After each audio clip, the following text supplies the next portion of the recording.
교독문 21번 시편 34편을 교독하겠습니다. 내가 여호와를 항상 송축하며 내 입술로 항상 주를 찬양하리이다.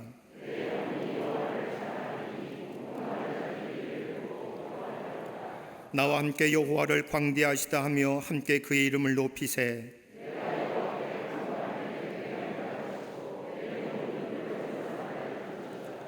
이 곤고한 자가 부르짖음에 여호와께서 들으시고 그의 모든 환난에서 구원하셨도다.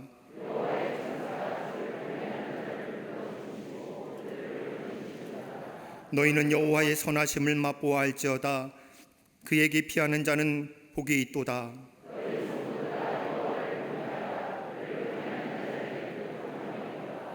젊은 사자는 궁핍하여 줄일지라도 여호와를 찾는 자는 모든 좋은 것에 부족함이 없으리로다.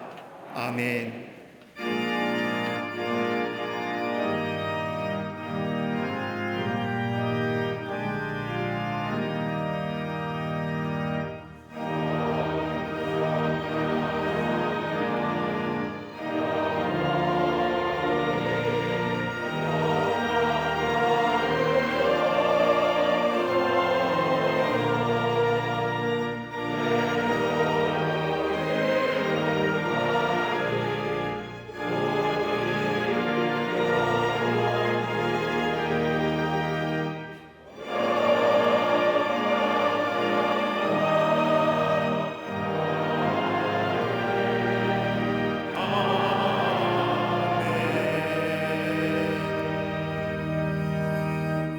전능하사 천지를 만드신 하나님 아버지를 내가 믿사오며 그 외아들 우리 주 예수 그리스도를 믿사오니 이는 성령으로 잉태하사 동정녀 마리아에게 나시고 본디오 빌라도에게 고난을 받으사 십자가에 못 박혀 죽으시고 장사한 지 사흘 만에 죽은 자 가운데서 다시 살아나시며 하늘에 오르사 전능하신 하나님 우편에 앉아 계시다가 저리로서 산자와 죽은 자를 심판하러 오시리라.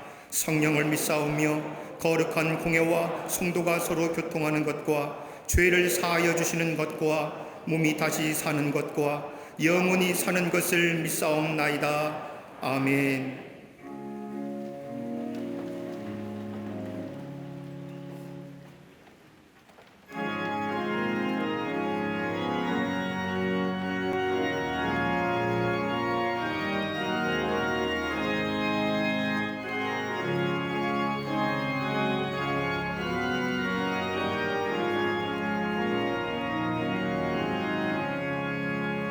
예수가 거느리시니 즐겁고 평안하구나. 주야의 자고 깨는 것 예수가 거느리시네. 주는 항상 걸어지고 날 친히 거느리시네. 주는 항상 걸어지고 날 친히 거느리시네. 때때로 괴로움 당하며 때때로 기쁨도 이네.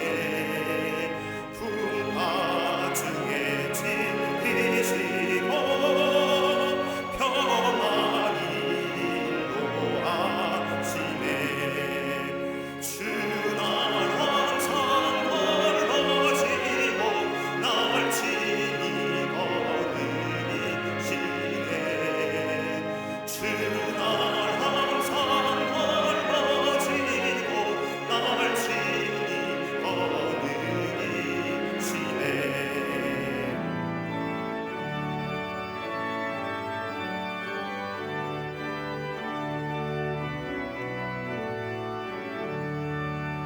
내 주의 손을 붙잡고 천국에 올라가겠네.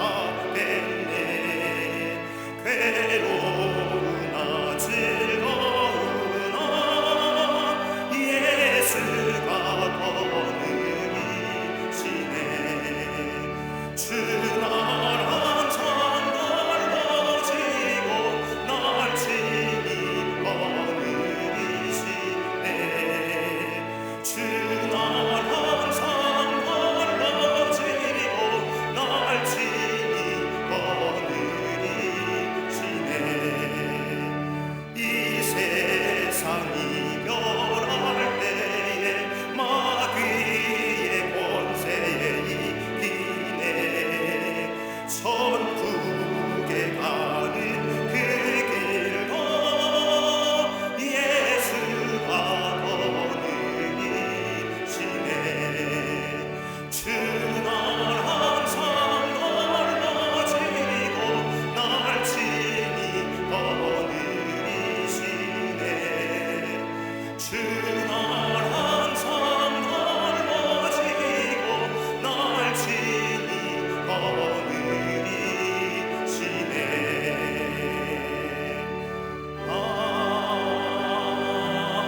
좋으신 우리 아버지 하나님, 감사와 영광을 하나님 앞에 올려드립니다.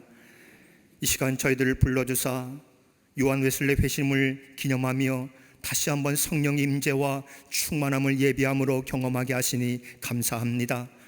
이 예배에 참석한 우리 모두가 자랑스러운 감리 교인으로 회복되게 하시고 어두운 사회를 변화시켰던 성령의 불길이 우리의 가슴에도 활활 타오르는 뜨거운 이 아침이 되게 하여 주시옵소서.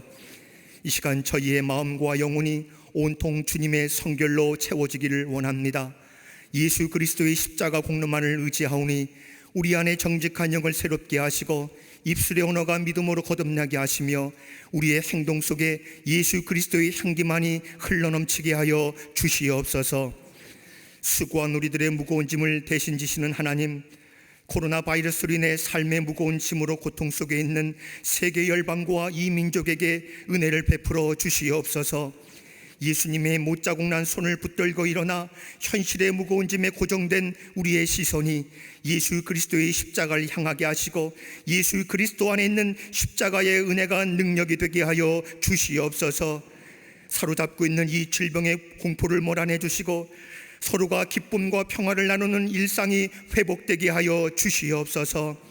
경제적으로 어려움을 겪고 있는 이 땅의 모든 소상공인들과 모든 기업인들에게도 극복해 나갈 수 있는 지혜와 능력을 더해 주시고 이 땅의 자유시장 경제와 자유민주주의의 꽃이 활짝 필 수 있는 은혜를 허락하여 주시옵소서.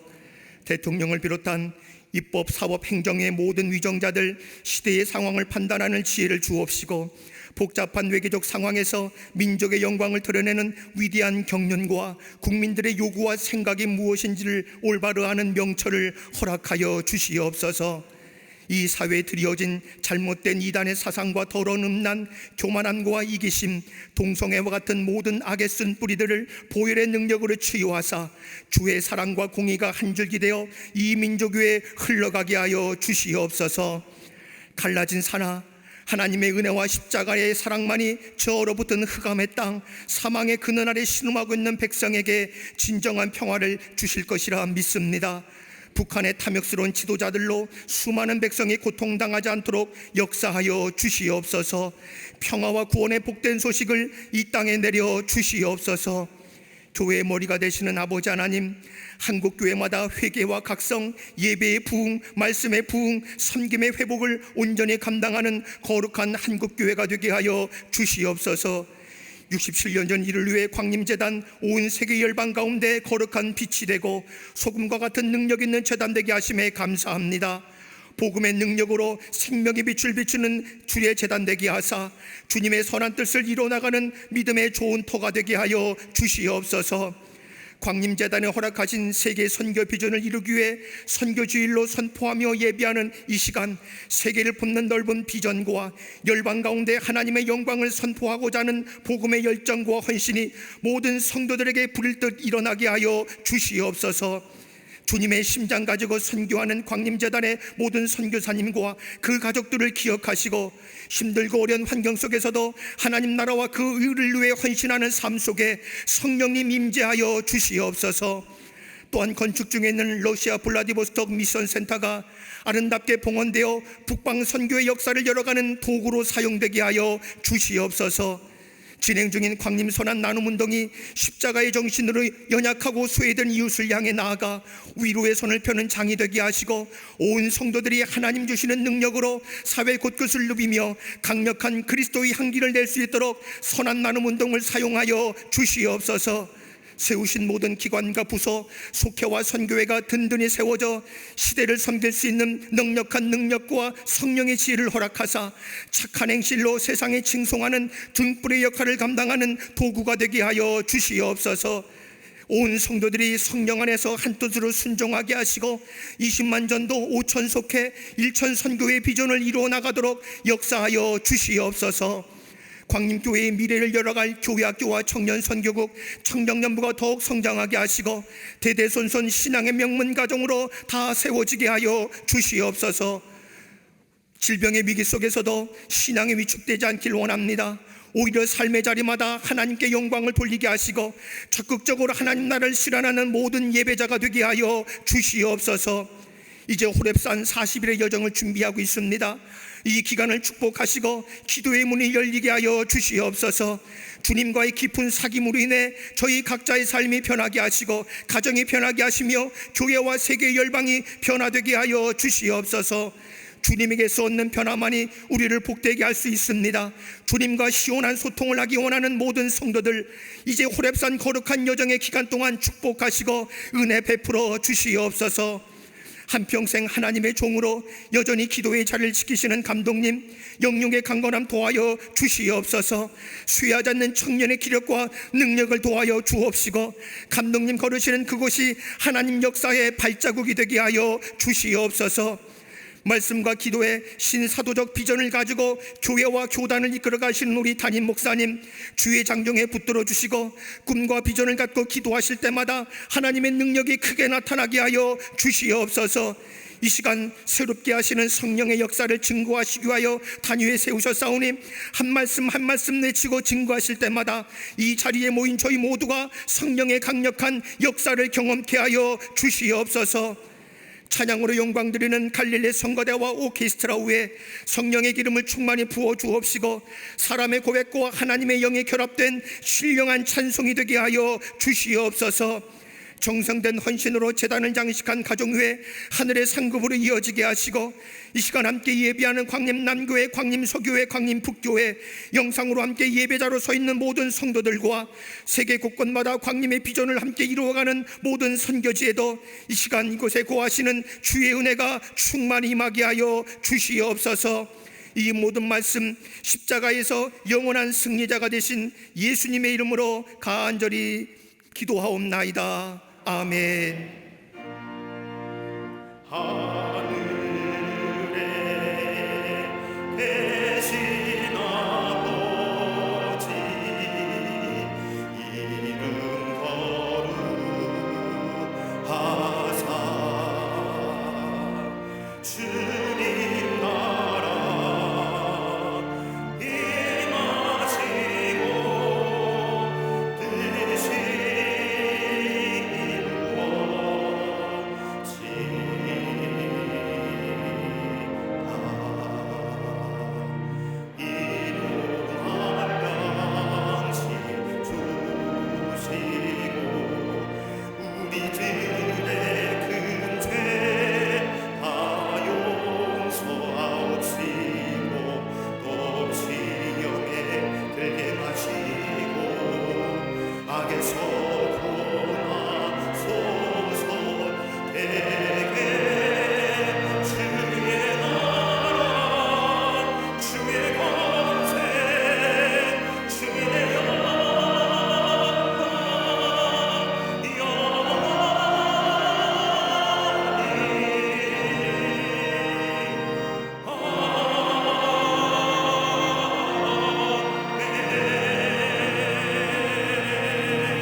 할렐루야. 거룩한 주의 날, 주의 전에 올라와 예배한 우리 모든 광림의 권속들과 온라인으로 예배에 참여한 성도들과 또 CTS와 그 밖의 기독교 TV 채널로 예배에 참여한 우리 모든 광림, 모든 한국교회 성도들을 위해 하나님의 은혜와 평강이 넘쳐나시기를 주의 이름으로 간절히 축원합니다. 오늘 여기 오신 우리 성도님들, 우리 옆에 분들과 함께 목례로 인사하겠습니다. 제9회 제가 드리는 말씀에 서로 옆 사람과 함께 목례하시길 바랍니다. 하나님의 평화가 함께 하시기를 바랍니다. 목례들 하시죠.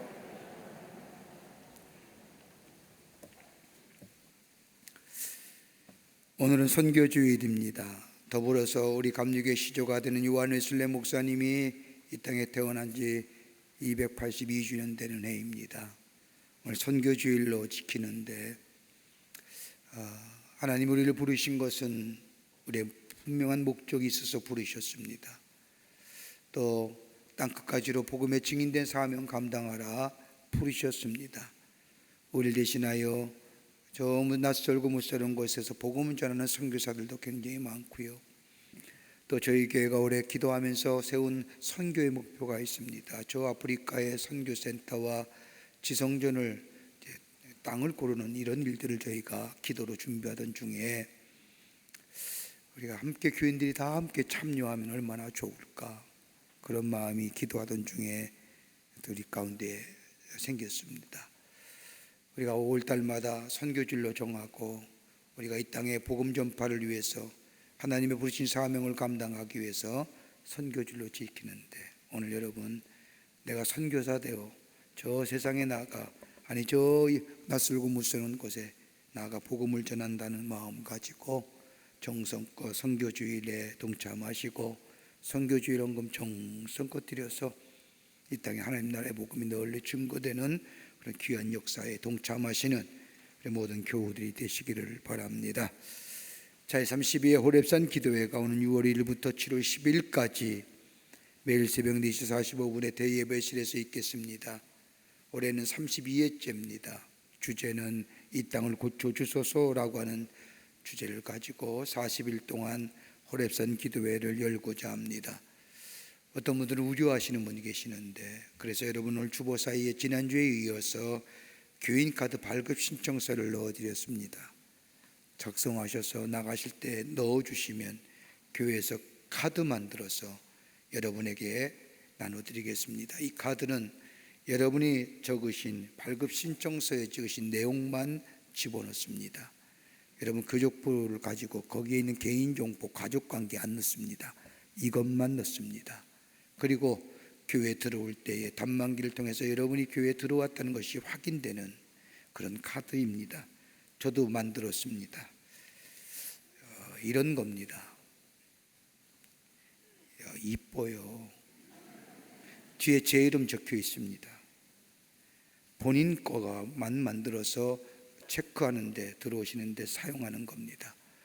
지난주에 만드신 분들은 오늘 교구 전도사님을 통해서 배부가 될 터이고, 아직 만드시 못하신 분들은 꼭 작성하셔서 넣어주시면 저희가 카드 만들어서 여러분에게 나눠드립니다. 그러면 들어오실 때에 단말기 되기만 하면 여러분이 교회에 오셨다는 것이 됩니다. 따로 연명부 쓸 필요가 없습니다. 그래야만이 호렙산 기도회에 여러분 새벽에 그 시간 소요하지 않고 빠르게 들어와서 함께 기도할 수 있게 됩니다. 꼭 만드시기를 바랍니다. 이거 없으면 연명부 써야 되고요. 따로 이렇게 들어오야 됩니다. 샛길로. 그러니까 꼭 나가실 때 제출해 주시면 교회에서 만들어 여러분에게 나눠드리도록 하겠습니다. 코로나19 어려움 가운데 있는 이들에게 그리스도의 부활을 통하여 위로와 소망과 격려와 용기 주는 나눔운동이 오늘 26일 3차에 있습니다. 우리가 3번 했는데, 한 번 우리의 유익함을 위해서 시장에 나아가서 물건을 팔고 사고 그랬죠. 2차는 우리가 물건 산 것을 가져다가 잘 포장해서 박스를 만들어서 외국인 제자훈련센터와 저 취약계층에 있는 분들에게 500박스, 합의 700박스를 전달했습니다. 오늘 26일 날 다시 한번 우리가 마지막으로 3번째로 선한 나눔 소비 운동을 통해서 우리 함께 장보게 하고 소상공인과 재래시장을 다시 한번 살리는, 위로하고 격려하는, 그래서 산 물건을 가지고 와서 제 박스에 넣어서 사회 취약계층에게 나누려고 합니다. 3번째로 26일 날 이루어지는데 여러분 많이들 동참해 주시기를 바랍니다. 오늘 강단 미안의 18교구의 이혜정 권사님 가정에서 자녀들과 함께 김규수 성도님을 추모하며 장식해 주셨습니다. 결혼하실 가정이 있습니다. 축하해 주시고요. 그 가운데 21교구의 이재은 장로님의 따님 장녀되는 유진 양의 결혼식이 오는 토요일 교회에서 있습니다. 지난 한 주간 어려움을 당한 가정들이 계십니다. 위로해 주시기를 바랍니다. 그 밖에 박스 광원에 많은 광고들이 나와 있습니다. 보시고 기도해 주시고 참여해 주시되 교인 카드 발급하는 것 기억해 주시고요. 우리 웨슬레 회심 282주년 기념 전시회가 러비에서 있어지게 됩니다. 또 우리 광림미술인 선교회 부활절 기념전이 갤러리에서 열려지고 있습니다. 그 밖에 박스 광고 나온 것들 보시고 기도와 관심과 참여를 부탁드립니다. 이제 성경문으로 읽겠습니다.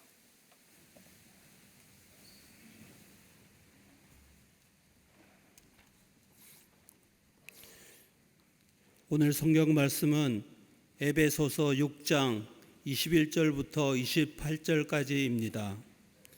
나의 사정 곧 내가 무엇을 하는지 너희에게도 알리려 하노니 사랑을 받은 형제여 주 안에서 진실한 일꾼인 두기고가 모든 일을 너희에게 알리리라. 우리 사정을 알리고 또 너희 마음을 위로하기 위하여 내가 특별히 그를 너희에게 보내었노라. 아버지 하나님과 주 예수 그리스도께로부터 평안과 믿음을 겸한 사랑이 형제들에게 있을지어다. 우리 주 예수 그리스도를 변함없이 사랑하는 모든 자에게 은혜가 있을지어다. 아멘.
갈릴리 성가대와 오케스트라의 귀한 찬양에 큰 은혜 받았고 감사합니다. 고맙습니다.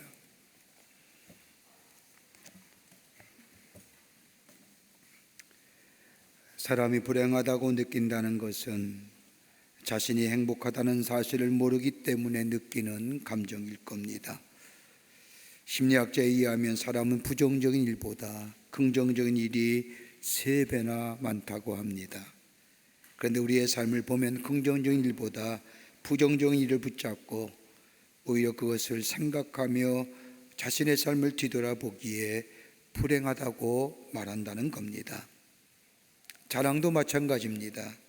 사람에게 저마다 다 자랑거리가 있습니다. 누구에게나 자신만이 자랑거리가 있습니다. 근데 만약 자신을 뒤돌아보면서 자신에게 자랑거리가 없다고 생각하는 사람은 아마 죽은 사람일 것이고, 아니면 자기에게 자랑할 것이 있음을 모르기 때문에 자랑할 것이 없다고 말하는 사람일 겁니다. 여러분, 자랑이라는 게 뭘까요?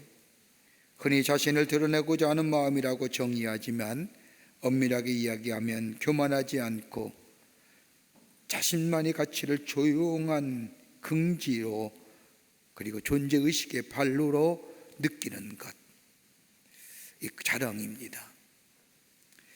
그러기에 자랑은 누구나 가지고 있는 것들입니다. 그런데 성경에도 자랑에 대한 얘기를 많이 하지만 성경은 자랑에 관하여 이야기하기를 2가지 것으로 분류해서 우리에게 말씀하고 있습니다. 하나는 세상의 자랑과 또 하나는 신령한 자랑입니다. 세상의 자랑은 다름이 아니라 건강을 자랑하고 젊음을 자랑하고 미모를 자랑하고 머리 좋은 것을 자랑하고 자식을 자랑하고, 아마 이런 것들은 다 세상적인 자랑일 것입니다. 그런데 성경은 이러한 자랑에 대하여 우리에게 딱 한마디로 이렇게 말씀하십니다. 자랑할 거리가 못 된다는 겁니다. 왜요? 영원하지가 않기 때문입니다. 유한하기 때문입니다. 건강을 자랑하는데 건강 영원합니까? 나이가 들면 건강 내려놓아야 됩니다. 여러분, 젊음도 마찬가지지요. 젊음 자랑하시는데 시간이 지나면 젊음 내려놓아야 합니다. 미모도 마찬가지예요. 젊었을 때 아름답지 않던 여인가 어디 있습니까? 다 아름답고 멋있었는데 내려놓으셨지요. 머리 좋은 것도 마찬가지입니다. 나이가 들면 머리 좋고 나쁜 거 별 차이가 없습니다. 빠지고 덜 빠지고의 차이는 있어도 모르지만, 자식 자랑합니다. 시간이 지나면 자랑했던 자녀가 오히려 부담으로 돌아오지 않습니까? 여러분, 세상의 자랑은 이런 것들입니다. 그러게 야고보서 1장 9절 이하의 말씀을 보면, 낮은 형제는 자기의 높음을 자랑하고 부한 자는 자기의 낮아짐을 자랑할지니 이는가 풀의 꽃과 같이 지나가미로라. 세상의 자랑은 헛된 거라는 겁니다. 지나가는 것들이라는 겁니다. 그런데 성경은 또 하나의 자랑을 우리에게 말씀합니다. 신령한 자랑입니다. 영원한 거, 신령한 것들입니다. 고린도후서 1장 12절의 말씀을 보면, 우리가 세상에서 특별히 너희에게 대하여 하나님의 거룩함과 진실함으로써 하되 육체의 지혜로 하지 아니하고 하나님의 은혜로 행함은 우리의 양심에 증거하는 바니 이것이 우리의 자랑이니라. 여러분, 거룩함과 진실함 그리고 하나님의 은혜로 행하는 것이 신령한 자랑이라는 겁니다. 나 자신에 대하여 최선을 다했다고 해서 여러분, 그 안에 진실함이 담겨져 있으면 자랑거리가 되지만, 아무리 큰 것을 이루었다고 해도 그 안에 거룩함을 잃어버리면 자랑거리가 되지 못한다는 겁니다. 돈을 많이 벌으면 무엇합니까?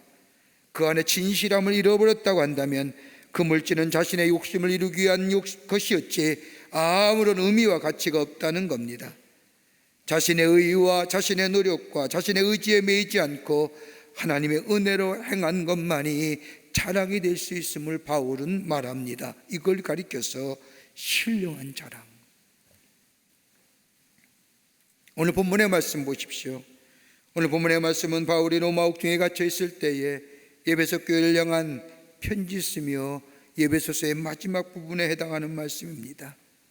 찬란하고 아름다웠던 문명의 도시 에베소, 그리고 요한계시록에 나타난 소아시아 7교회 가운데 유독 에베소 교회만 칭찬받았던 그 교회, 바울이 3년 가까이 에베소에 머물면서 하나님의 말씀을 전할 뿐만 아니라 두란노 소원을 세워서 하나님의 말씀을 가르쳤고, 사도행전 20장의 말씀을 보면 바울이 전도 여행 가운데 그 에베소 교회의 사랑이 얼마나 지극했는지 저 에베소 교회 장로들을 밀레도에 불러놓고 하나님의 교회를 잘 섬기고 하나 될 것을, 그리고 저 거짓 영에 속지 않기를 간절히 바랬던 그 교회, 바울의 선교 열정과 땀과 기도 그리고 열매로 세워진 에베소 교회를 향한 간절한 소망의 말씀이 담겨져 있는 이 에베소서의 마지막 말씀, 그 말씀은 다른 것이 아니라 그렇게 보고 싶어도 볼 수 없는 로마 옥중에 갇혀 있는 이 바울은 에베소 교회를 향하여 마지막 한 말씀은 오늘 6장 24절 말씀에 이렇게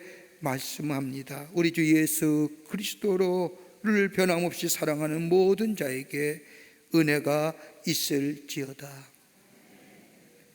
아마 바울의 13개의 서신의 모든 공통의 마지막 부분의 말씀을 보면 우리 주 예수 그리스도를 변함없이 사랑하는 모든 자에게 은혜가 있을지어다. 수사하게 대가요 논리 정연하게 하나님 나라의 복음을 전했던 구원의 교리를 전한 바울이 남긴 말은 그 어떤 말이 아니라 여러분에게 하나님의 은혜가 있기를 원합니다. 도대체 바울에게 있어서의 하나님의 은혜가 어떤 것이기에 에베소 교회에 그 아름답고 주옥 같은 저 로마서 말씀에 복음 같은 복음의 진술을 적어놓고 마지막에는 다른 말한 것이 아니라 여러분에게 하나님의 은혜가 있기를 원합니다 라고 끝을 맺는 이유가 어디 있었을까요? 그저나마 이 땅에 하나님의 백성으로 살아갈 수 있는 것 가운데 가장 소중한 것이 있다고 한다면 은혜였기에, 하나님의 은혜였기에, 하나님의 은혜라 생각했기에 바울은 마지막 에베소 교회에 간절한 소망을 갖고 마지막 마무리 말에 여러분 위에 하나님의 은혜가 넘쳐나기를 원합니다 라고 합니다.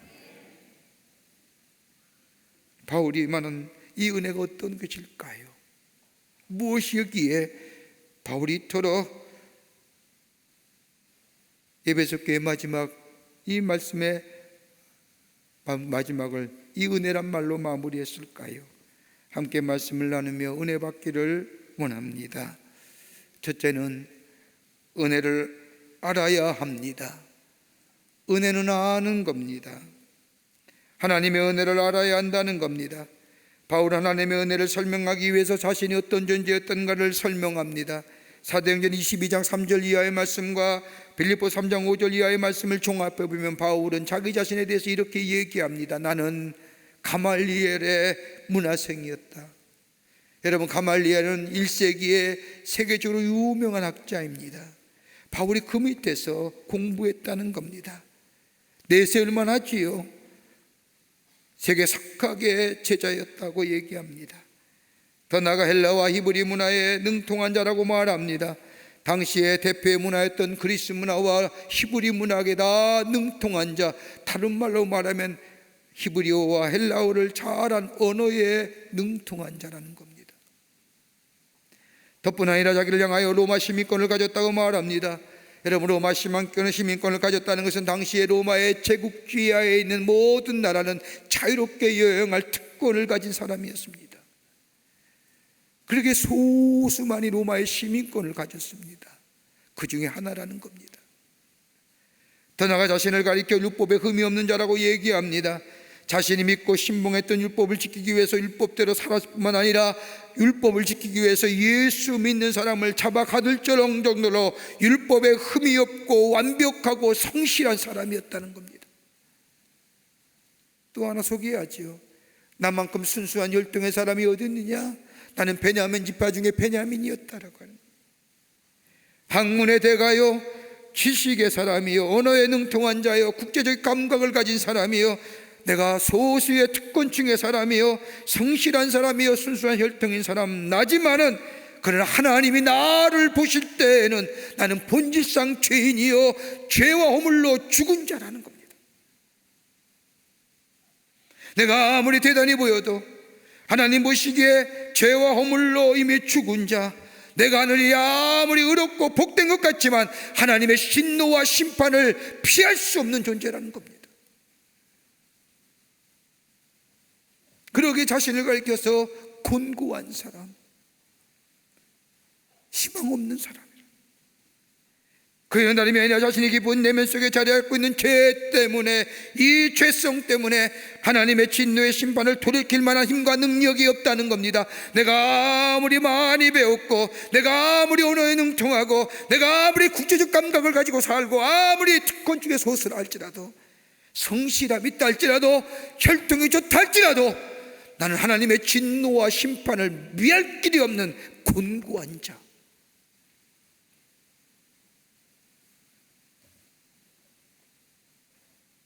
그 이면의 깊은 마음 깊은 속에 자리 잡고 있는 탐욕과 욕망 때문에, 이것 때문에 하나님의 심판을 피할 수 없는 존재.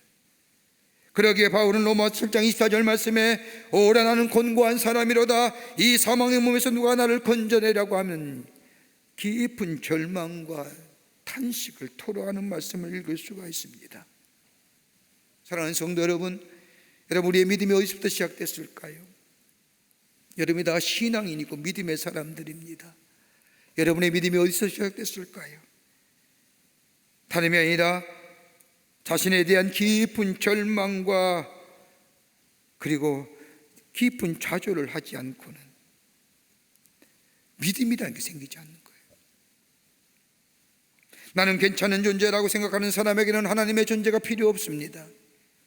다른 능력이 없어도 나는 살아갈 수 있다고 생각하는 사람에게는 하나님의 존재가 별로 필요치 않습니다. 아, 저만 하면 잘 살아, 저만 하는 사람은 괜찮은 사람이야 라고 이야기하고 이야기 듣는 사람에게는 하나님의 존재가 별 필요 없습니다. 그런데 여러분 가만히 보십시오. 그런데 괜찮고 좋고 다 괜찮은 사람이 죽음이라고 하는 현실 앞에 딱 마주치면, 죽는다는 사실을 아는 순간 절제 대신 하나님을 부르고 하나님의 이름을 부르기 시작함을 봅니다. 예외 없습니다. 이게 우리 인간의 모습이라는 겁니다. 바울은 이런 인간의 모습을 보면서 인간은 패망할 수 없는 존재, 아무리 최선을 다하여 산다 할지라도, 다른 사람이 저 사람은 참 잘 사는 사람이라고 말한다 할지라도 우리는 죄와 물로 이미 죽은 자라는 겁니다. 진노와 심판을 면할 수 없는 자. 그런데 그 하나님이 나 같은 자를 위하여 당신의 하나밖에 없는 예수 그리스도를 땅에 보내주셔서 우리의 죄를 사하시고 십자가에 달려 죽게 하시고 우리를 구원하실 뿐만 아니라 구원받은 하나님 나라의 백성이 되게 하셨고 하나님의 자녀 되게 하셔서 하나님 나라의 권세와 하나님의 약속을 누릴 하나님의 백성이 되었다는 것, 죄와 사망에서 자유케 되었다는 것, 은혜하는 거예요. 하나님의 은혜라는 겁니다. 그 은혜가 너무나 귀하고 귀하다는 겁니다. 그러기에 고린도전서 15장 10절의 말씀을 보면 바울은 얘기합니다. 내가 나 된 것은 하나님의 은혜입니다. 은혜를 알았다는 겁니다. 내 의가 내 공로가 아닌 전적인 하나님의 은혜요, 하나님이 우리에게 주시는 하나님의 선물이라는 겁니다. 그러기에 에베소 2장 8절에 와서는 이렇게 바울은 설명합니다. 너희는 그 은혜에 의하여 믿음으로 말미암아 구원을 받았나니 이것은 너희에게 난 것이 아니요 하나님의 선물이니라. 하나님의 거저 주시는 카리스, 은혜를 내가 알고 보니, 다른 말로 하면 믿어보니 내 안에 구원이 생기고, 이 구원은 하나님의 주시는 선물, 거저 주시는 선물이라. 나를 새롭게 하는 것, 나를 자유케 하는 것, 나의 진노와 심판의 자리에서 벗어나 하나님의 의로 덧입혀지는 것, 다름이 아니라 하나님의 은혜요, 은혜를 아는 것이라고 얘기합니다.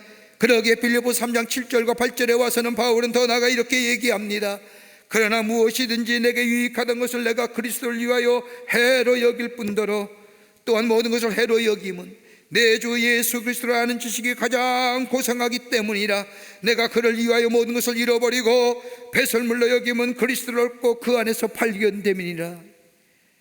내 삶의 죄의 문제, 이 곤고함, 이 절망, 이 어둠, 내 가진 지식이, 내 학문이, 내 순수한 열정이, 내 관계성이, 내 성실성이 아무리 해결해 주지 못하지만 예수 그리스도를 내가 믿고 그 은혜를 알고 보니 내 삶에 자유케 되는 역사, 구원의 역사, 하나님의 거저시는 구원이, 선물이 내게 임하여 졌다는 겁니다. 은혜를 알게 될 때에.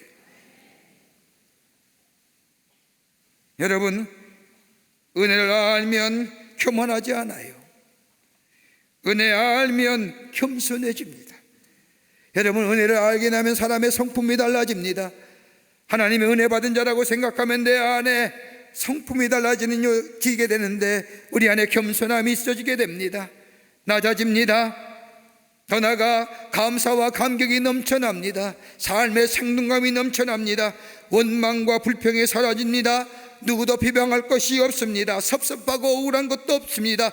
이 모든 것이 다 은혜라 생각하니 내 안에 오직 감사와 감격만 있습니다.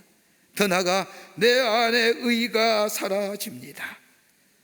은혜를 알게 될 때 내 이해하는 내 의로움, 내 공로도 아니고 내 노력도 아니고 전적인 하나님의 은혜라 생각하니 내 안에 나라는 존재가 사라집니다. 겸손함이, 감사와 감격이. 여러분, 지금의 시대를 가리켜서 반겸손의 시대라고, 반타우스라고 하는 신학자는 얘기합니다. 마치 겸손하면 굴욕적이고 훌종이고 부족해서 다른 사람에게 낮추는 것처럼 얘기하지만 그리스도인의 겸손은 그게 아닙니다. 예수의 은혜가 내 안에 계십니다. 예수의 은혜가 내 안에 계시기에 하나님이 내 안에 계시고 예수가 나와 함께 하시고 나와 동행하시고 나의 삶을 인도해 주십니다. 그러기에 거기에는 두려움이 없는 겁니다. 염려와 걱정이 사라집니다.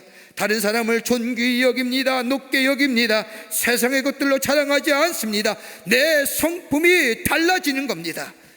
예수가 계심을 내가 믿기에 내 안에 두려움과 염려가 사라지는 용기 있는 인생으로 변화되는 겁니다. 은혜를 알라는 겁니다. 두 번째는 은혜를 깨달아야 되는 겁니다. 깨닫는 은혜가 있어야 됩니다. 은혜를 아는 것으로 그치는 것이 아니라 내가 받은 은혜가 얼마나 귀한 것인가를 깨달아야 된다는 겁니다.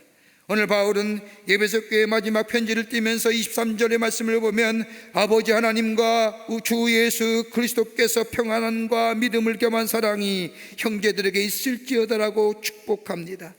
은혜를 아는 것도 중요하지만 깨닫는 것이 더 중요하다는 겁니다. 여러분, 아는 것은 그 자체가 힘이 됩니다. 아는 것이 그 자체가 힘이 되지요. 알 때에 사람과 세상을 보는 관점을 새롭게 만들어줍니다. 여러분, 알게 될 때에 여러분 내 삶의 가치관과 세계관이 달라집니다.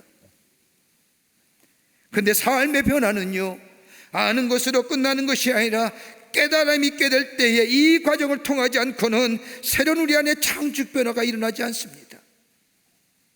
성품은 변할지 모르지요.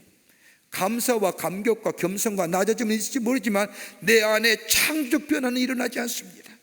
여러분, 예배에 참석하여 하나님의 말씀을 듣습니다. 봉독되어지는 성경 말씀을 듣습니다. 그 말씀을 들을 때 여러분 어떻게 받아들입니까? 또 그 말씀이야. 똑같아. 매번 듣는 말씀이야. 여러분, 여기에는 아무런 변화 없습니다. 그러니까 팔짱 끼고 좋을지요.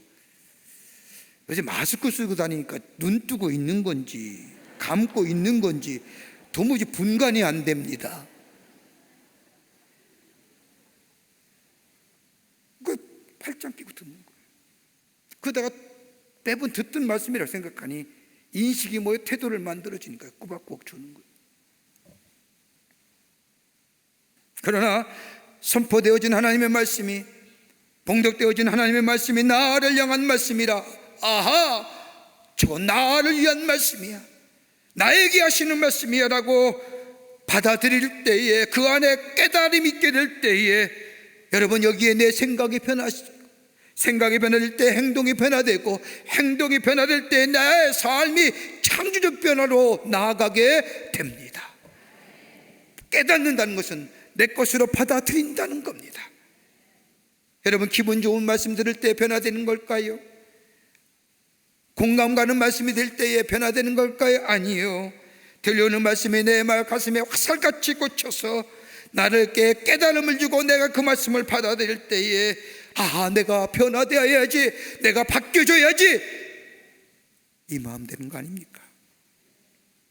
델마 톰슨이라고 하는 여인이 있습니다. 2차 세계대전 중에 미 육군 장교인 사랑하는 사람과 결혼했습니다.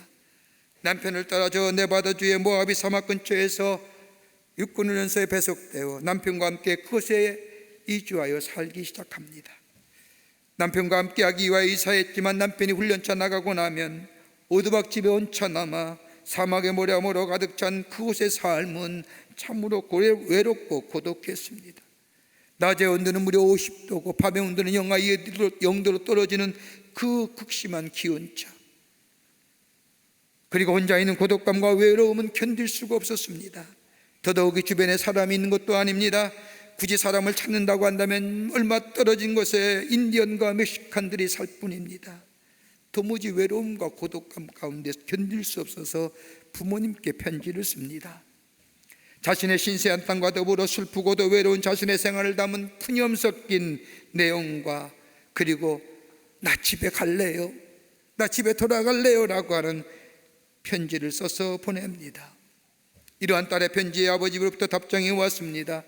딸의 편지에 대한 아버지의 답장은 딱 두 문장, 영어 문장이죠. 하나는 두 문장이었습니다. 그 편지의 내용은 두 사나이가 감옥에서 창문을 통해 밖을 바라보았다. 한 사람은 밤하늘에 번쩍이는 별을 헤아리면서 자신의 미래를 꿈꾸며 살았고, 다른 한 사람은 감옥에 굴러다니는 먼지와 벌레들을 보면서 또 감옥 구석에 있는 쓰레기통에서 나는 악취를 맡으면서 불평과 원망과 한탄으로 살았다.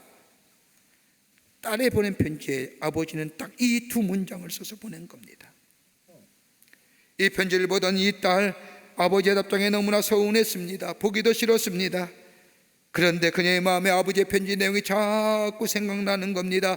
두 죄수가 있었다. 한 죄수는 창문을 통하여 밤하늘의 별을 바라보면서 미래를 꿈꿨고, 다른 한 사람은 감옥의 냄새와 굴러다니는 먼지와 벌레들을 보면서 불평과 원망을 하고 있었다. 이렇게 아버지의 편지 내용이 그녀의 마음을 맴도는 순간 그녀의 마음속에 이런 마음이 들었습니다. 내가 지금 무엇 보고 살고 있지? 내가 무엇 보고 살고 있지? 자신을 향한 이 말 한마디 그녀에게 큰 깨어다름으로 다가왔습니다. 그리고 나서 그녀는 밤하늘의 별을 보았습니다. 마치 별이 쏟아질 듯한 아름다운 별빛. 그리고 대화는 통하지 않지만 주변의 인들관들과 멕시칸이 찾아올 때마다 친절하게 대하자 저들이 갖고 있던 귀한 귀중품들, 때로는 관광객들에 팔려고 했던 것들을 가져다 줍니다. 그리고 아무것도 자랄 것 같지 않았던 사막에서 자라는 식물을 보면서 식물에 대한 연구하기 시작을 합니다. 조사하기 시작을 합니다. 그러던 가운데 자신이 살고 있는 땅이 100만 년 전에 바다였다는 사실을 초표를 발견함으로 발견됩니다. 그리고 자신이 경험했던 글을 모아서 소설로 만들었습니다. 그 책이 빛나는 성벽이라는 소설입니다. 이 소설책이 베스트셀러가 되어 축하하는 자리에 많은 사람들이 모여들어서 이 톰슨에게 묻습니다. 어떻게 그렇게 귀한 주옥 같은 글을 쓰게 되었습니까? 그때에 이 델마 톰슨이 이야기하기를, 나는 사막에서 생활하는 동안에 나에게 들려오는 소리는 두 가지의 소리였습니다. 하나는 너는 외톨이야, 너는 희망이 없어, 너는 절망이야. 그런데 또 하나에 들려오는 소리는 너는 행복한 사람이다, 이것으로 인도하는 나 하나님이다, 이것을 너에게서 새 꿈을 펼쳐보라 라고 하는 하늘의 음성을 들었습니다. 저는 땅의 소리, 저 마귀의 소리에 귀를 막고 하나님의 소리를 들었습니다. 그 결과 오늘 이 자리에 있게 되었습니다. 무엇이 그녀를 변화시켰을까요? 환경과 여건이 바뀌었을까요? 사막도 그대로이요 인디안과 멕시칸도 그대로지만 그녀를 변화시킨 것은 그녀의 은혜의 깨달음, 받아들임. 비록 절망스러운 상황과 여건이지만 절망 바라보는 것이 아니라 하나님의 은혜를 깨닫고 나니, 하나님의 은혜를 알고 깨닫고 나니 하늘의 별을 쳐다보듯이 희망을 바라보며 새로운 변화가 일어났던 것을 보게 됩니다. 절망이 신비로, 좌절이 생명으로. 여러분, 어떤 사람에게 주의 주시는 평강과 위로가 임합니까? 다름이 아니라 하나님의 사랑을 깊게 깨닫고 은혜를 깨닫는 자에게. 아하, 여러분, 어떤 사람에게 평안한 줄 아십니까? 하나님의 은혜가 내 안에 있고 은혜를 깨달으며 그 은혜 깨달음은 다름이 아니라 하나님이 나의 삶을 붙들고 계시고 나와 함께 동행하시고 나와 함께 약속하신 것을 지키시고 내 삶은 하나님이 주관하시고 인도하시고 합력하여 소원을 이루신다고 하는 것을 내가 그 은혜 안에서 알고 깨닫고 받아들이게 될 때에 뭐예요? 평안이 임하는 거예요. 용서 언제 용서하세요? 은혜 알면 용서해요. 내가 죽어야 되는데. 언제 사랑해요? 사랑할 수 없는 나, 내가 연약할 때, 내가 죄인 되었을 때, 내가 하나님과 원수 될 때 날 사랑하셨던, 그리고 나의 사랑을, 하나님의 나를 얼마나 사랑하는지 그 사랑을 보여주시기 위해서 예수님을 십자가에 달려 죽게 하신 그 사랑을 깨닫게 되면요, 다른 사람 사랑할 수 있어요.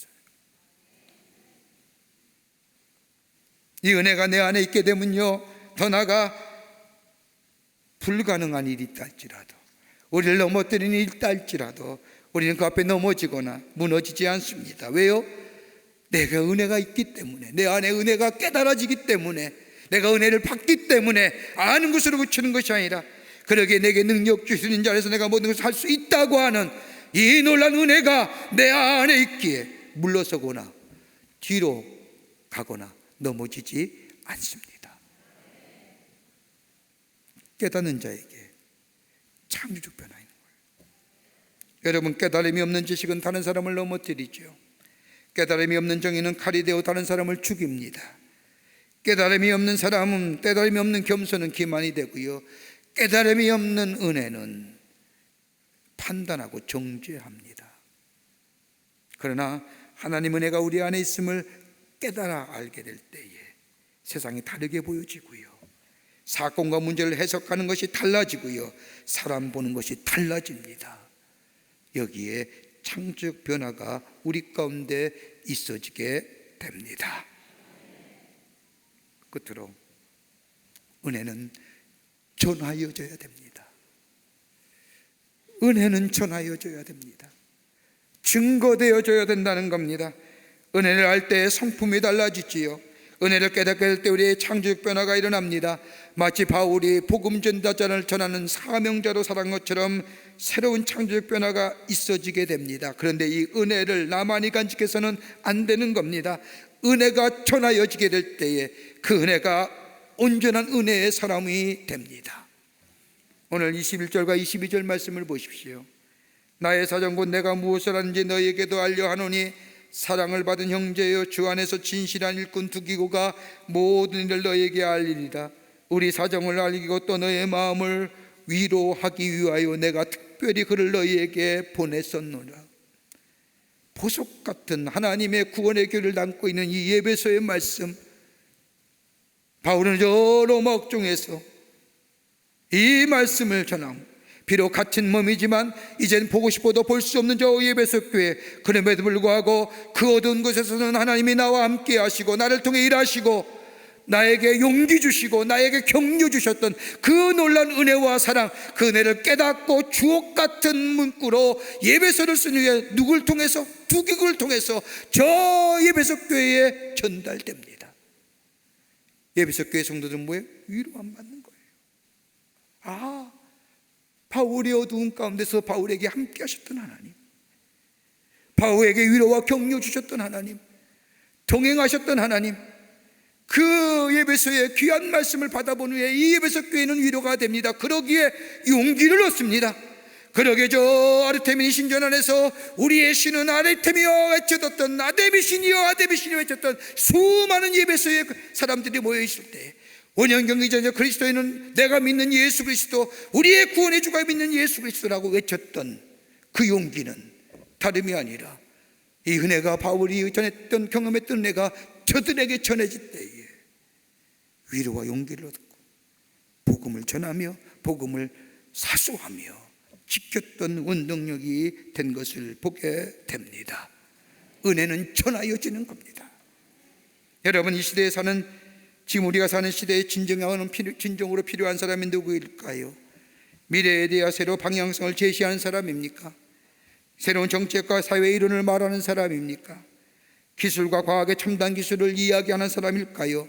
필요할지는 몰라도 삶의 공허와 좌절과 두려움과 불안 가운데 사는 우리들, 수많은 아픔과 고통을 바라보면서 여러분, 저들에게 위로가 되고 힘이 되는 게 뭘까요? 다름 아니라 나를 사랑하신 뿐만 아니라 나와 동행하시고 나를 구원하시고 나를 새롭게 하시는 그 은혜를 알고 깨달은 우리가 이 은혜를 전하게 될 때에 저들은 위로와 소망을 가지고 용기를 가지고 사는 자들이 될 수 있습니다. 은혜를 전하는 두기고가 필요한 시대입니다. 오늘 우리가 선교주일로 지킵니다. 왜 지킵니까? 하나님의 은혜를 전하는 두기고의 마음으로, 저 절망과 좌절과 슬픔과 어두움 가운데 한 번도 경험해졌던 이 미중유 같은 시대에 두려움과 염려 가운데 움츠여 있는 저들에게 하나님이 함께 하십니다. 하나님이 도우십니다. 하나님이 우리의 길을 인도해 주십니다라고 내가 받은 은혜와 내가 받은 이 놀라운 은혜와 사랑을 알고 깨달은 것을 전해 줄 때에 주께서 우리에게 말씀하신 것처럼 우리 이 세상을 살면서 빛된 존재로, 소금 같은 존재로 살아가는 하나님의 백성의 삶 될 수 있습니다. 샴푸와 린스를 하나로 만들었고 20대의 치아를 80대까지 보존해 주겠다는 2080 치약의 마케팅에 성공할 뿐만 아니라 KTF 부사장으로 3세대 이등통신의 마케팅을 담당한 조서환 씨라는 분이 계십니다. 그의 유명한 책인 당신의 모티베이터는 누구입니까? 라고 하는 책을 써서 많은 사람에게 감동을 준 분입니다. 이분에 의하면 그는 23살 나이에 육군 소위로 나라의 부름을 받아서 군복무하던 중에 수류탄 사고로 오른손을 잃어버립니다. 피가 터져 나오고 머리는 마치 깡통처럼 일그러져 오그라든 온몸이 타들어갔던 지옥 같은 상황. 차는 전선역을 달려 헬기장에 도착하고 헬기가 막 이륙하는 순간 그는 의식이 사라졌습니다. 그가 눈을 떴을 때 자신의 몸은 미라처럼 붕대로 온몸이 감싸 있었습니다. 눈을 떴다는 소식을 듣고 한 걸음에 달려온 그의 아버지, 병실에 들어오자마자 울지도 않고 에이고 이놈아라고 하며 털썩 자리에 주저앉는 겁니다. 그 순간 아하, 내게 무슨 일이 있구나 라고 생각하고 내게 일어난 일들을 알게 되었답니다.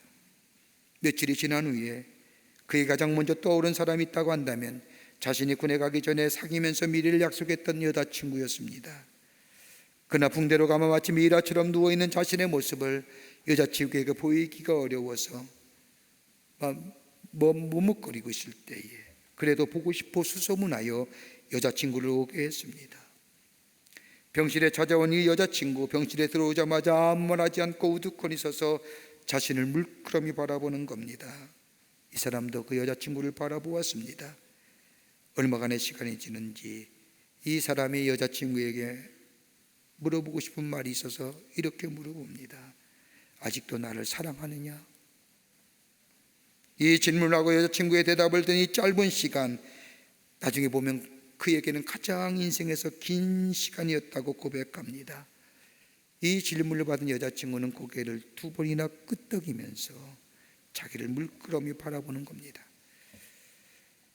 이때 남자의 고백을 들어보면 여자친구가 2번이나 물끄러미 자신을 향하여 고개를 끄덕일 때 마치 세상을 다 얻은 것처럼 기뻤다고. 그런데 그 기쁨 이전에 그의 마음 한구석에 이런 생각이 들더라는 겁니다. 내가 너무 이기적인 건 아닌지, 오른손이 없는데 왼손 하나로 어떻게 저 여인을 행복하게 해줄 수 있을까? 나의 욕심이야. 이런 생각이 들자 원치 않게 여자친구에게 이런 말합니다. 나는 더 이상 너를 사랑하지 않아. 오늘 만나는 것이 마지막이야. 고마웠어. 잘 가. 그러자 그녀의 눈실이 빨개지면서 흐느끼는 목소리로 이렇게 이야기합니다. 지금까지는 당신에게 내가 필요 없을런지는 몰라도 지금부터는 내가 당신 곁에 있어야 해요. 이 이야기를 듣는 순간 이 젊은이 마음속에 이 소중한 사람을 내가 어떻게 행복해 줄 수 있을까 하는 생각 외에는 아무런 생각이 들지 않았다는 겁니다. 이 사람에 의하면 그 순간 가슴에 무엇인가 뭉클거리며 내 속에 잠자던 거인이 일어나는 것 같은 것을 느꼈다는 겁니다. 이 여자친구는 직장을 그만두고 온종일 병실에서 간호합니다. 어느 날 여자친구 아버지가 나타났습니다. 22살의 이쁜 딸이 하얀 붕대를 감고 있는, 움직이지 못하고 누워있는 사람을 간호하는 딸의 모습을 보고는 말도 하지 않냐고 딸의 팔을 덥석 들더니 가자. 억지로 아버지 손에 끌려 나왔지만 차에 타서 아버지에게 이렇게 이야기합니다. 아버지, 좋은 일은 아니지만 어머니와 아버지가 행복하게 잘 지내다가 어쩌다가 아버지가 손을 다쳤었다면 아버지는 엄마가 어떻게 해주면 좋겠습니까?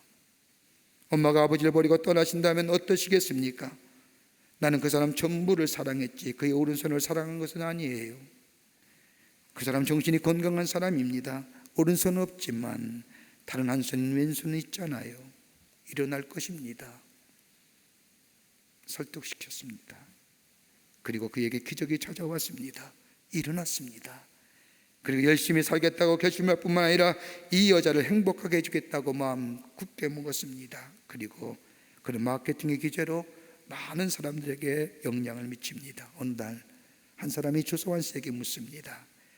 어떻게 좌절을 이기고 재기하게 되었습니까?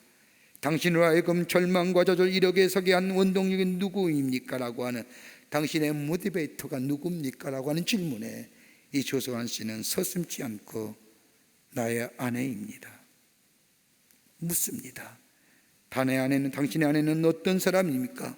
무엇으로 하여금 당신으로 하여금 일어서게 만들었습니까? 라고 하는 질문에 그는 긴 말하지 않고 내 아내는 아주 독실한 크리스찬입니다. 됐지?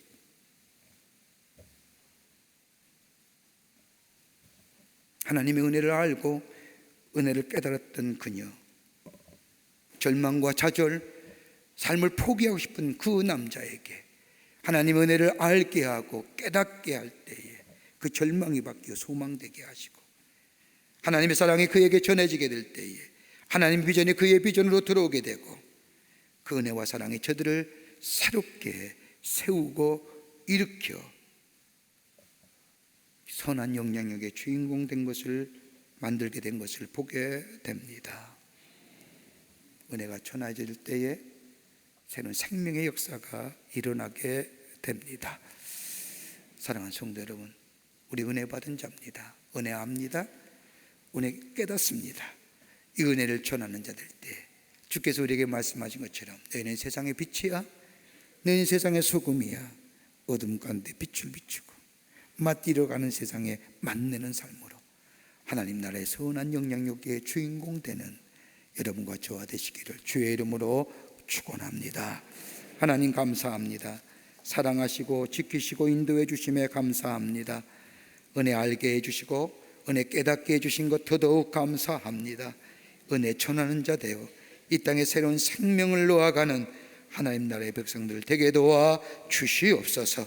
감사하오며 예수님의 이름으로 기도하옵나이다. 아멘.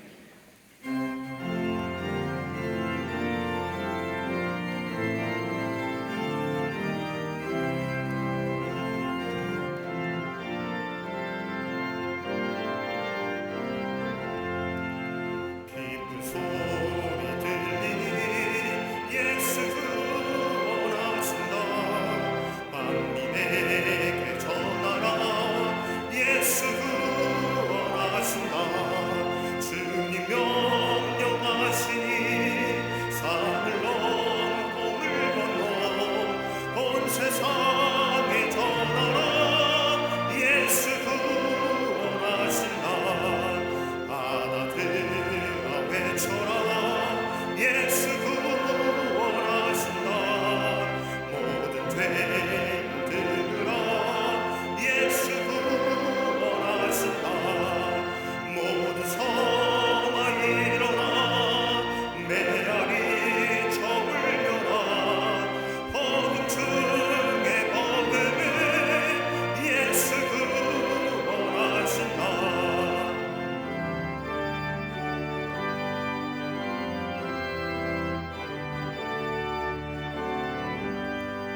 알라 중에 한만 예수 구원하신다.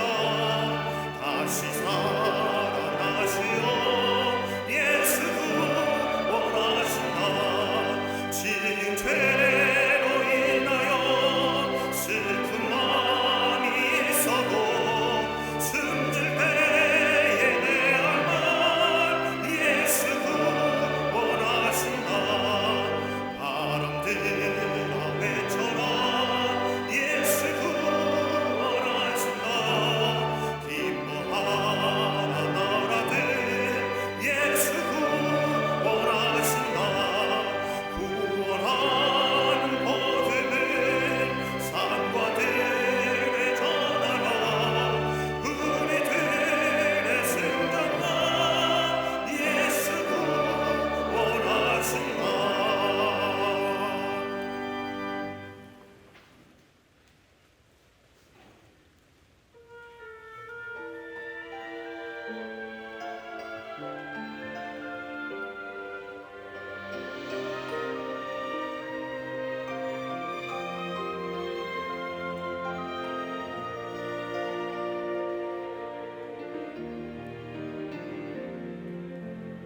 나의 약함하시는 주님,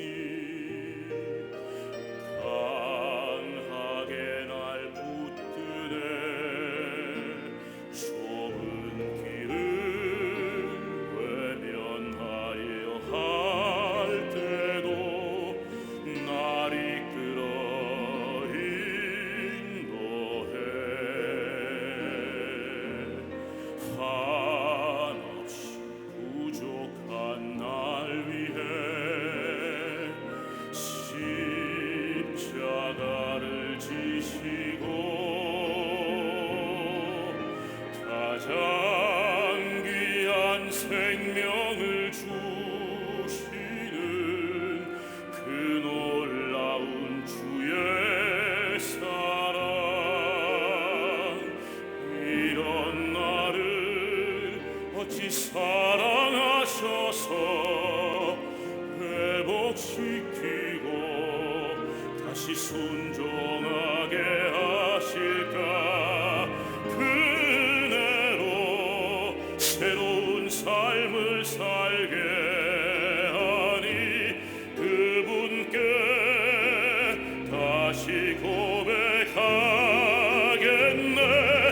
나의 하나님, 나의 하나님, 내게 주신 사랑 본받아.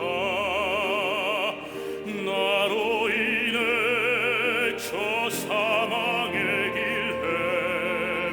헤매는 사람들을 주께 돌아오게 하소서. 나의 하나님, 나의 하나님, 주만 사랑하게 하시고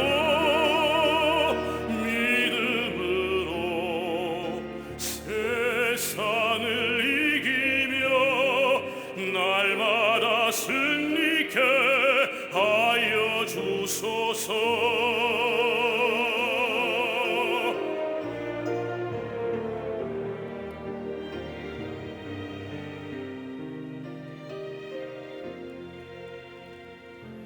이런 나를 어찌 사랑하셔서 회복시키고 다시 순종하게 하실까. 그 은혜로 새로운 삶을 살게 하니 그분께 다시 고백하겠네. 나의 하나님, 나의 하나님, 내게 주신 사랑 본받아. 나로 인해 저 사망의 길 헤매는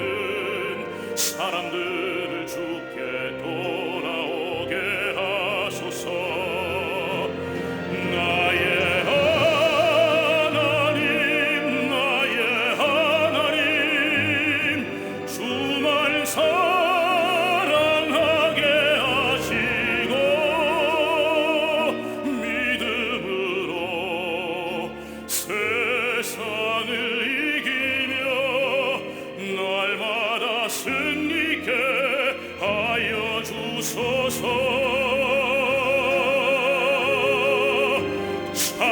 찬양과 감사로 날마다 승리케 하소서.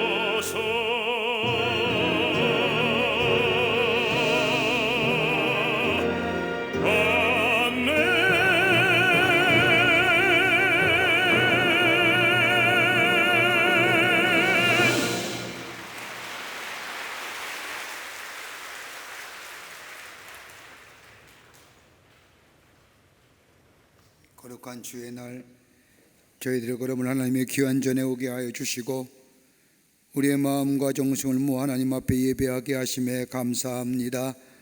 우리 예배를 기쁘게 받으시고 하늘문을 여시사 하늘의 놀라운 은혜와 축복이 임하는 이 거룩하고 성별된 시간 되게 하여 주시옵소서.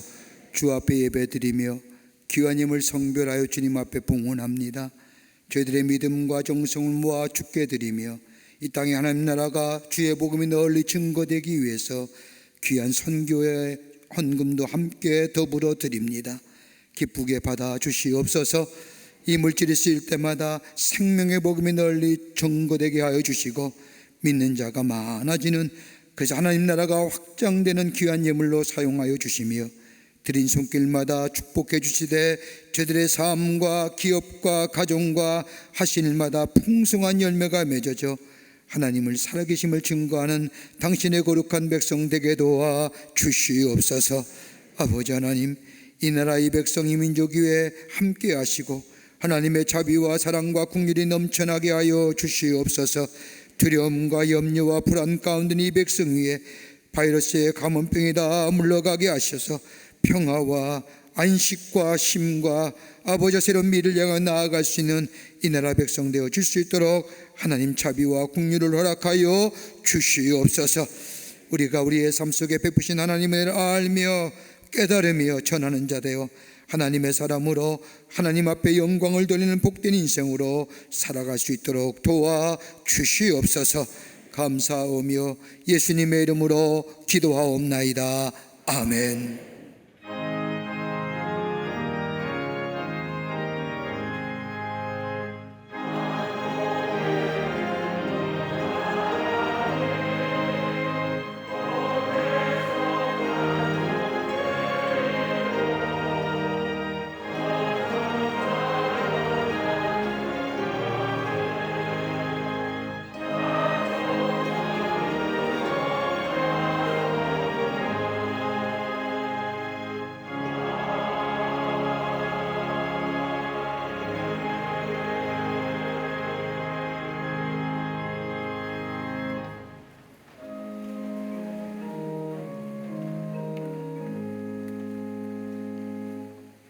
온타임 6월호 나왔습니다. 여러분 하나씩 구입하셔서 하늘 말씀을 여는 귀한 말씀 묵상집이 되기를 바랍니다.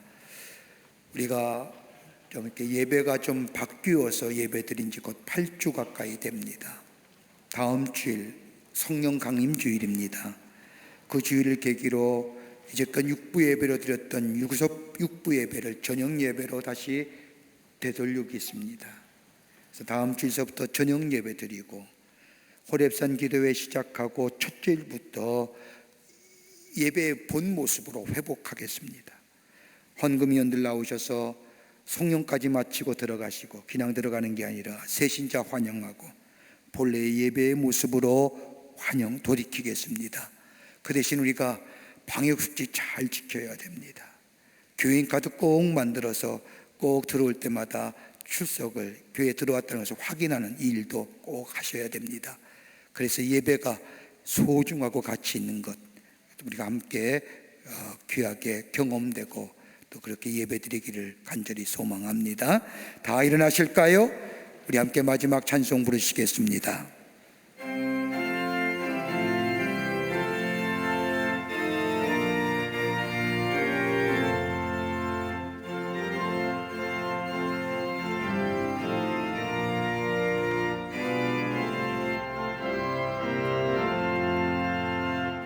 세상 위하여 나 복음 전하리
하고 기도해 매일 종일 되리라. 세상 모든 사랑 다 듣고 그 사랑 알고.